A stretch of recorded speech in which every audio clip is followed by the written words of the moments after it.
Welcome back to our channel. Today, we're diving into the world of anemia, a condition that affects millions of people worldwide. You know, it's one of those things we see often in the clinic, and it's important to understand because it can really impact your quality of life. Anemia occurs when your body doesn't have enough healthy red blood cells, those amazing little cells that carry oxygen throughout your body. Now, there are different types of anemia, each with its own unique causes and characteristics. In this video, we'll be focusing on the two most common types, iron deficiency anemia and megaloblastic anemia. We'll break down what these conditions are, what causes them, and most importantly, what you need to know to stay healthy. So, whether you're just curious about anemia or have been personally affected by it, stick around, because this information could be a real game changer for you or someone you love. Let's start with iron deficiency anemia, the most prevalent type of anemia we encounter. Now, I'm sure you've heard of iron, right? It's an essential mineral that plays a vital role in our overall health. But when it comes to our red blood cells, iron is an absolute rock star. Why? Because it's a key component of hemoglobin. Think of hemoglobin like a little transporter within your red blood cells. Its job is to pick up oxygen from your lungs and deliver it to every single cell in your body. And guess what helps make hemoglobin so efficient at its job? You got it. Iron. So what happens in iron deficiency anemia?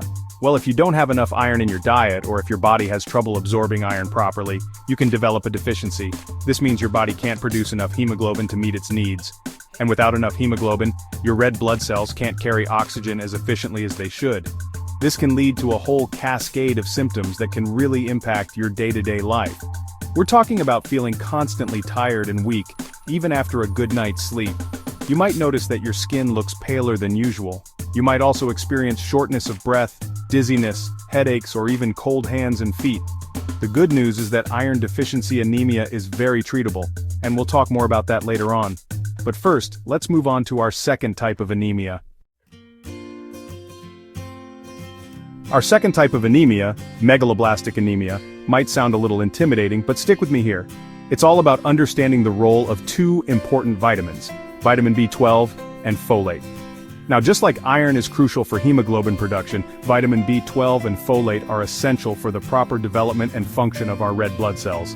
They play a critical role in DNA synthesis, which is the blueprint for making new cells, including those all-important red blood cells. In megaloblastic anemia, a deficiency in either vitamin B12 or folate throws a wrench in the entire red blood cell production process. The result? Red blood cells that are abnormally large. That's where the megalo in megaloblastic comes from, and they're not able to function as they should. These large, dysfunctional red blood cells have a tough time moving through your blood vessels, and they may not live as long as healthy red blood cells.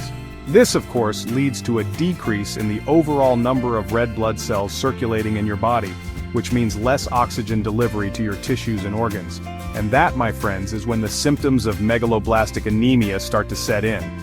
You might experience many of the same symptoms as iron deficiency anemia, like fatigue, weakness, and shortness of breath. But megaloblastic anemia can also have some unique symptoms. For example, you might notice that your tongue becomes smooth and tender. Some people experience numbness or tingling in their hands and feet, and in severe cases, megaloblastic anemia can even lead to neurological problems. Just like iron deficiency anemia, megaloblastic anemia is treatable, but early detection and intervention are key.